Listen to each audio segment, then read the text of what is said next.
जागरूक हो।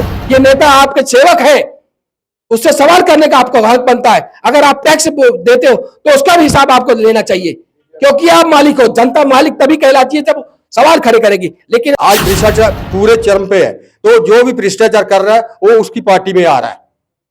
ये रामदेव ने क्या कहा था, काला धन आएगा। अब रामदेव से पूछो तो आप जैसे पत्रकार को हटो, ये सवाल मेरे लिए नहीं है। अरे रामदेव ने कहा था काला धन आएगा, तो काला मुंह आप दिखाओ ना अपना। क्यों नहीं बोलते हो कि हमारे जो मोदी बैठा हो काला धन के मालिक बन के बैठा और उसको बढ़ा दिया, डबल हो गया इनकी जो बात। हर वर्ग दुखी है।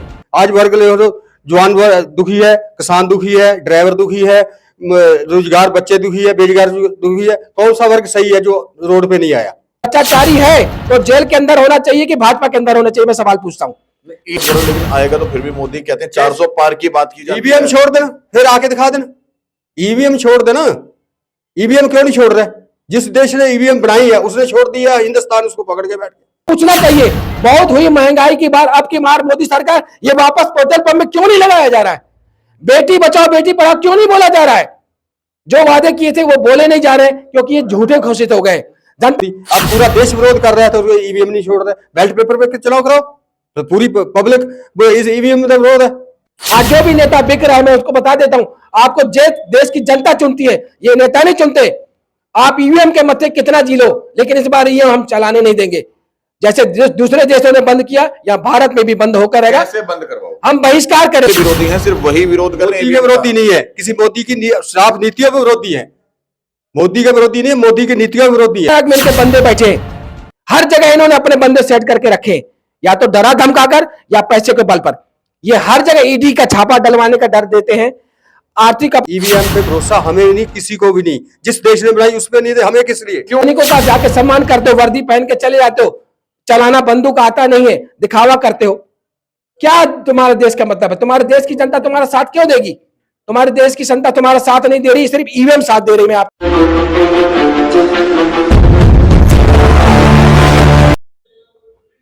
जय हिंद, जय भारत और वंदे मातरम। तमाम मेरे साथियों का सबसे पहले मेरा नमस्कार और आप देख रहे हैं सीसीएन न्यूज 24 चैनल। मेरा नाम है दिनेश करक जैन, कड़वे सवालों वाला। बता दूं, अभी जिस तरीके से 2024 के चुनाव, लोकसभा के चुनाव नजदीक में हैं और विपक्ष पूरा जोर लगा रहा है, और वहीं अगर बात करूं भारतीय जनता पार्टी की, तो पूरी तरीके से 400 पार की बात कर रही है और लगातार जो है ईवीएम का भी विरोध पूरे अलग अलग जगह पर पूरी तरीके से किया जा रहा है। लेकिन अब जवान और किसानों ने मिलकर के जो पार्टी अपनी बनाई है, भारतीय जवान किसान पार्टी, उसको लेकर के कुछ सदस्य मेरे साथ मौजूद है। एक बार बात कर लेते हैं किस तरीके से इनका आगे की क्या तैयारियां हैं। क्या नाम हुआ जी अपना? मेरा नाम बलबीर सिंह है जी। मैं डिस्ट्रिक्ट फिरोजपुर पंजाब से हूँ। तो मैं भारतीय जवान किसान पार्टी का पंजाब प्रधान हूँ। तो भारतीय जवान किसान पार्टी ने ठान लिया है कि देशवासियों को मेरा पहला मैसेज है, देशवासियों जाग जाओ। ये मोदी ने जुगलेबाजी पहले 2014 में जब आए 15 लाख का जुगला छोड़ा, तो 15 लाख में हम गरीब आदमी सोचा कि 15 लाख हमें देंगे, तो आज वो 15 लाख नहीं मिला। उसके बाद 2019 में पलामा में का जो टैग हुआ उसके वजह से आए। आज राम मंदिर जातिवाद में फिर करके फिर जातिवाद में आने की कोशिश कर रहे हैं। तो देशवासियों में मैं मैसेज देना चाहता हूँ कि देश फौजियों पर भरोसा करे। फौजी की कोई ना जात होती है ना कोई होता है। फौजी एक ही जात के होते हैं, उसका नाम है फौजी। तो देशवासियों को यही सुरक्षा देंगे। भारतीय जवान किसान पार्टी इसका वादा कर दी है कि जो भी यही देश की सुरक्षा के बाहर बॉर्डर से करी है, यही अंदर आके भी करांगे। रक्षा तो मोदी जी भी देश की कर रहे हैं, वो कौन सा रक्षा नहीं कर रहे देश के जवानों को लेकर के? अगर बात करूं फौजियों की, बात आपने विशेष तौर पे मुझे कही, वो भी तो मान सम्मान देश के फौजियों का बढ़ा रहे हैं। लगातार बॉर्डर पे जाते हैं, आपके साथ परिवार मानते हैं आप लोगों को, होली दिवाली आपके साथ मनाते हैं, मिठाई आपके साथ खाते हैं। वो तो कहते हैं कि मेरा परिवार है। परिवार है तो फिर हमें रोडों में किस लिए आना पड़ा? आज परिवार सारा रोड पे आ गया। ओवरओपी नहीं मिल रही है जवानों को कोई मीडिया नहीं दिखा रहा, उनको बैन कर दिया गया है। और रेला रोकियां गई, वो कोई दिखाया नहीं गया। कौन सा मीडिया नहीं दिखा रहा? नेशनल मीडिया नहीं दिखा रहा। नेशनल मीडिया क्यों दबाव में है? आज हर एक वर्ग तानाशाही के दबाव में है। मोदी साहब नहीं, मोदी साहब का एक जो तानाशाही राज चल रहा है इसमें दबाव में है। मोदी साहब ने एक बात कही थी, मैं भ्रष्टाचार को छोड़ूंगा नहीं। उन्होंने छोड़ने का मतलब क्या था? आज भ्रष्टाचार पूरे चरम पे है, तो जो भी भ्रष्टाचार कर रहा है वो उसकी पार्टी में आ रहा है। ये आप देख सकते हो कि जो भी भ्रष्टाचार कर रहा है उसकी पार्टी में सब आ रहा है, और ज्यादा उसको डराया जा रहा है या धमकाया जा रहा है, ईडी द्वारा डराया जा रहा है या किसी के डराया जा रहा है, वो सब उसकी पार्टी में आ रहे हैं। नहीं, ईडी सीबीआई अपना ईमानदारी से काम नहीं करेगी आपको? नहीं जी, आज जो प्रधानमंत्री या बीजेपी सरकार कर रही है उसी का है। हर स्टेट की भी अंदर ले लो, जिसकी सरकार है उसी का है, सब कुछ उसी के बोला बली होती है। तो जनता का कुछ नहीं है, जनता को 2 महीने लालच दिया जाता है, जुगलेबाजी छड़ी जाती है, तो ये देंगे तुझे, ये देंगे तुझे, ये देंगे, कुछ नहीं दिया जाता। उसके बाद अपनी पब्लिक जो फिर उसी काम करने लग जाती है। आज हर वर्ग दुखी है। आज वर्ग ले लो, जवान वर्ग दुखी है, किसान दुखी है, ड्राइवर दुखी है, रोजगार बच्चे दुखी है, बेरोजगार दुखी है। कौन सा वर्ग सही है जो रोड पे नहीं आया? आज तक कुछ इतना वर्ग आया रोड पे? कोई नहीं आया। नहीं, आप लोग कितना भी विरोध करो लेकिन आएगा तो फिर भी मोदी कहते हैं 400 पार की बात की जाती है। ईवीएम छोड़ देना, फिर आके दिखा देना। ईवीएम छोड़ देना, ईवीएम क्यों नहीं छोड़ रहे? जिस देश ने ईवीएम बनाई है उसने छोड़ दिया, हिंदुस्तान उसको पकड़ के बैठ गया। चुनाव आयोग ने साफ कहा है कि ईवीएम में कोई धांधलेबाजी नहीं, कोई गड़बड़ नहीं, और ये हैक नहीं हो सकता। जिस देश ने ईवीएम बनाई है उसने क्यों छोड़ी? उसमें 2 आदमियों ने केस किया तो ईवीएम देश ने छोड़ दी। अब पूरा देश विरोध कर रहा है तो ईवीएम नहीं छोड़ रहे। बैलेट पेपर पे चुनाव कराओ तो पूरी पब्लिक इस ईवीएम में विरोध है। आप लोग जो मोदी के विरोधी हैं सिर्फ वही विरोध कर रहे हैं। मोदी के विरोधी नहीं है, किसी मोदी की साफ नीतियों के विरोधी है। मोदी के विरोधी नहीं है, मोदी की नीतियों के विरोधी है। क्या गलत नीतियां हैं? क्या नीतियां गलत हो तो रोड पे आ जाए दुनिया, पूरी पब्लिक रोड पे आ गई है, पूरी पब्लिक रोड पर। क्या नीतियां गलत है वो बताओ। नीतियां किसी को कुछ नहीं है। तानाशाही, तानाशाही राज आज देख ले, देश में तानाशाही हो रही। किस तरह से हो रही? जो आपको अधिकार मिलना चाहिए वो मिल रहा है, कुछ नहीं मिल रहा। जैसे कि आरोपी है, किसान बैठा है, आज ड्राइवर को आरोपी दिए 65,000 करोड़ रुपए मोदी जी ने दिया है। नहीं दिया, वो कहा दिया, वो ऊपर दे दिया, नीचे वाले को किसी जवान को नहीं मिला। जवान सब रोड पे बैठे। मोदी जी आज भी मंचों से कहते हैं कि मैंने 65,000 करोड़ रुपया इनको पूर्व सैनिकों को दिया है। नहीं दिया, और जो दिया होता वो क्यों नहीं वो मानते? 2 जजों की आप बैठाओ, कमेटी बनाओ, जो 2 जज कर देंगे, हम उसको मंजूर करेंगे। कितनी संख्या है पूर्व सैनिकों की? कितनी? 40 लाख से ऊपर है। कहाँ है 40 लाख संख्या? पूर्व सैनिक 40 लाख से 40 लाख से ऊपर है। 40 लाख बता रहे हो ना, लेकिन कहाँ है वो? अपनी मांग तो रखी नहीं। तो मांग तो रख रहे हैं, जो मीडिया दिखा नहीं रहा। जंतर मंतर में कितना बोले, रेलवे कितना रोका। अभी आप आज मानो भी सभी को, आज जो नए लड़के आ रहे हैं उनको पेंशन बंद कर दी। क्या कर दिया मोदी सरकार ने? पेंशन भी बंद कर दी। आज निजीकरण हो रहा है, प्राइवेट हो रहा है। 10-12 हजार रुपए। किसकी पेंशन बंद करी? जो कर्मचारी, जो आज सरकारी कर्मचारी नौकरियां खत्म करती है, जो आज सरकारी कर्मचारी की नौकरी के जा रहा है, उसकी नौकरी पेंशन बंद है। आज पैरामिलिट्री में लगा लो, पैरामिलिट्री में पेंशन बंद है। 2003 से तक 4 से बंद है। वो क्या करेगा बेचारा आके बाद में? जब वो रिटायर होगा उसके बाद क्या करेगा? बुढ़ापे में आके उसके बच्चे भी जो 4 पैसे मिलेंगे वो ले लेंगे, अब फिर वो बच्चा पूरा रोड पे चलेगा, कहाँ जाएगा? ईवीएम पे भरोसा है नहीं है? ईवीएम पे भरोसा हमें नहीं, किसी को भी नहीं। जिस देश ने बनाई उस पे नहीं, हमें किस लिए? क्यों नहीं आपको भरोसा? जब जिस देश ने बनाई ईवीएम उस पे नहीं है, उनको छोड़, आपको क्यों नहीं भरोसा? नहीं हमें भरोसा जो ईवीएम दे थ्रू हो रहा है सारा कपलेबाजी। ईवीएम छोड़ दो, आज ये 400 बोलते पार करके नहीं दिखे होएगा पार। आपको ऐसा क्यों लगता है कि ईवीएम गलत है? ईवीएम गलत है तो दूसरी बार आया। मैं बताऊं? जी विजय जी, आपसे भी एक मिनट, आप बताओ, क्या बताओगे कि किस तरीके से? पिछली बार इन्होंने कहा अब की बार 300 पार, तो 303 सीट ही क्यों आई? अब बोले अब की बार 400 पार, तो 400 पार। इसका मतलब इनका मैनेजमेंट सिस्टम है ईवीएम। अगर कोई भविष्यवाणी करते हैं, ये अगर भविष्यवाणी करते तो कोरोना की करते। 300 पार बोला, 303 क्यों आई?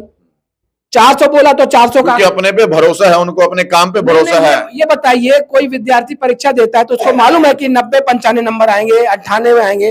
वो कहता है कि 90 भी आ सकते हैं, 100 भी आ सकते हैं। इनको उतना फिक्स कैसे पता चल जाता है, एक्यूरेट? क्योंकि अपने काम पे भरोसा है। काम पे भरोसा अगर है तो फिर 303 और 303 का फर्क, फिर 400 में भी 400 आसपास। इन्होंने मैनेजमेंट करके बता दिया है कि 400 पार, फिर ये 402 और 3 लाएंगे। इनका मैनेजमेंट सिस्टम है, मैं बता दूं। और चुनाव आयोग में इनके बंदे बैठे हैं, हर जगह इन्होंने अपने बंदे सेट करके रखे, या तो डरा धमकाकर या पैसे के बल पर। ये हर जगह ईडी का छापा डलवाने का डर देते हैं। आर्थिक अपराध की जांच नहीं करते। भ्रष्टाचारी तो अजीत पवार भी था, उसको आपने क्यों शामिल कर लिया महाराष्ट्र सरकार में? मतलब भ्रष्टाचारी है तो जेल के अंदर होना चाहिए कि भाजपा के अंदर होना चाहिए? मैं सवाल पूछता हूं। ईडी ईमानदारी से स्वतंत्र है। वो कौन स्वतंत्र है? ईडी। ईडी अगर स्वतंत्र है तो फिर अजित पवार की जांच क्यों रुक गई? जो इनमें शामिल हो जाता है उसकी जांच क्यों नहीं होती? क्या भाजपा वालों के पास पैसा नहीं है?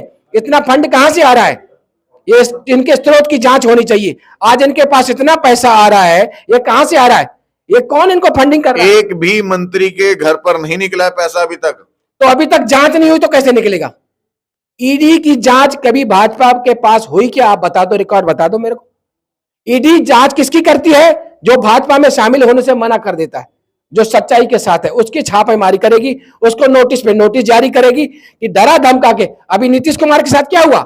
बिहार का मामला देख लीजिए, जो कहता कि मैं मरते दम तक भाजपा, उनको डरा धमका के अपने में शामिल किया। उन्होंने अपनी इच्छा से किया है। कोई इच्छा नहीं होती है।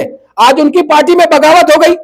अगर उनकी इच्छा होती तो उनकी पार्टी बगावत क्यों करती? जब पार्टी का सर्वे सर्वा रहता है, जब वो फैसला लेता है तो पार्टी के साथ मीटिंग करके लेता है। वो उन्होंने दबाव में लिया है, उसके कारण उनकी पार्टी में फूट पड़ रही है। क्योंकि आज भी कई पार्टियों में ईमानदार लोग हैं जो बिकने के लिए तैयार नहीं है, मोदी के टुकड़ों पर पलने वाले नहीं है। और सच्चाई पे जब उनकी आत्मा जाग जाती तो कहेंगे हमारा नीतीश कुमार नहीं है, हमारे देश की जनता है। क्योंकि देश की जनता से उनको वोट लेना है, नीतीश कुमार से नहीं लेना है।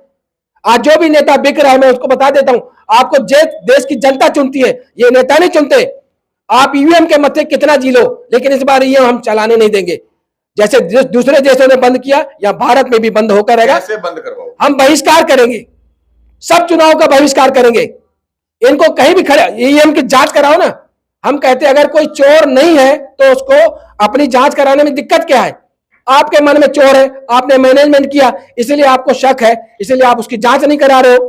पुलवामा अटैक की आप जांच नहीं करवा रहे हो, जिसमें आप फंसे हो उसकी जांच नहीं होगी, क्योंकि आपका पोल खुल जाएगा।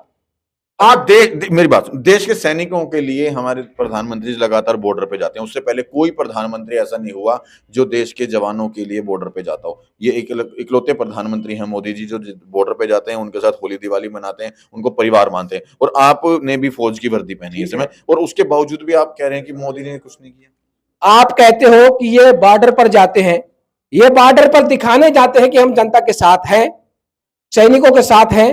अगर बॉर्डर पे आप गए, अपने परिवार का हिस्सा मानते हो, तो उसके बाद आज रोड पर क्यों खड़े हो आरपी के लेकर? और दूसरी बात, अभी बेटी बचाओ बेटी अभियान में आपने देखा होगा, ये ओलंपिक खिलाड़ी को ये लोग सम्मान दे रहे हैं, लेकिन जब न्याय के लिए खड़ी होती है तब उसका अपमान करते हैं, दिखावा अलग करते हैं, सिर्फ दिखावा करते हैं।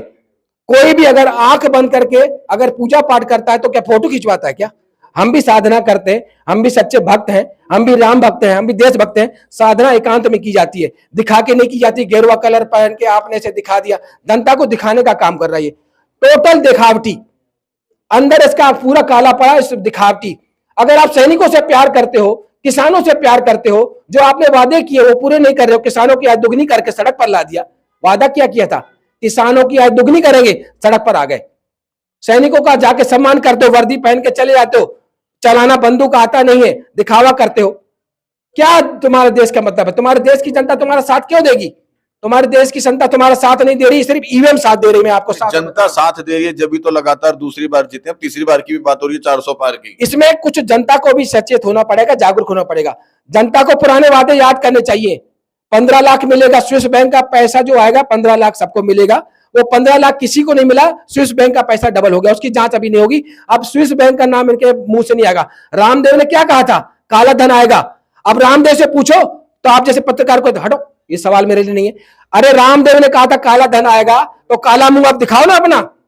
क्यों नहीं बोलते कि हमारा जो मोदी बैठा वो काला धन के मालिक बन के बैठा, और उसको बढ़ा दिया, डबल हो गया। इनकी जो वादे घोषणा होती है, अब हुई महंगाई की मार, बहुत ही महंगा। अब मोदी सरकार, पेट्रोल पंप पे मोदी का चेहरा लगा रहता था, आज क्यों नहीं लगा है? जनता को पूछना चाहिए। बहुत हुई महंगाई की बार, अब की मार मोदी सरकार, ये वापस पेट्रोल पंप में क्यों नहीं लगाया जा रहा है? बेटी बचाओ बेटी पढ़ाओ क्यों नहीं बोला जा रहा है? जो वादे किए थे वो बोले नहीं जा रहे, क्योंकि ये झूठे घोषित हो गए। जनता को भी सवाल करना चाहिए। आपके पास नेता आता है, आपके पैसे से वो नेता बनता है, आपके पैसे से हवाई यात्रा करता है, आपके पैसे से विदेश यात्रा करता है। आपको हक है पूछने का। विदेशों की तो जनता जागरूक है, भारत की जनता भी जागरूक हो। ये नेता आपके सेवक है, उससे सवाल करने का आपको हक बनता है। अगर आप टैक्स देते हो तो उसका भी हिसाब आपको लेना चाहिए, क्योंकि आप मालिक हो। जनता मालिक तभी कहलाती है जब सवाल खड़े करेगी, लेकिन ये सवालों से घबराते हैं। आज तक प्रेस कॉन्फ्रेंस नहीं की उस प्रधानमंत्री ने, क्यों नहीं की? क्यों डरता है कि अगर सरकार जनता ने सवाल कर दिया तो उसके पास एक सवाल का जवाब नहीं है। अब देखिए किस तरीके से यहाँ पर भारतीय जवान किसान पार्टी के अंदर जो जवान हैं और जो किसान हैं, उन्होंने बिल्कुल ये ठान लिया है कि हम बिल्कुल एकजुट होकर के कहीं न कहीं 2024 के इलेक्शन में पूरी तरह से उतरने वाले हैं। और 543 सीटों के ऊपर बात करें तो 543 सीटों पे लोग वादा कर रहे हैं, दावा कर रहे हैं कि हम लोग अपने कैंडिडेट उतारेंगे। और कहीं न कहीं अब ईवीएम को लेकर भी लगातार विरोध चल रहा है और भारतीय जवान किसान पार्टी भी अब एक विकल्प के तौर पर जो है उभरती हुई नजर आ रही है। बाकी इस चीज को आप किस तरीके से देखते हैं? आप अपने विचार कमेंट बॉक्स के जरिए जो है जरूर शेयर कीजिएगा। एक बात और कहना जी। चाहता हूं, आखिरी बात, ये कहते हैं ना देश बिकने नहीं दूंगा और देश बेच रहे हैं। हम सच्चे भारत माता के सपूत हैं। गंगा जल उठा के हमने सौगंध उठाई है कि हम देश बिकने सही मायनों में नहीं देंगे। देश बेचने वालों को या तो जेल के अंदर करेंगे या देश के बाहर करेंगे। जय हिंद।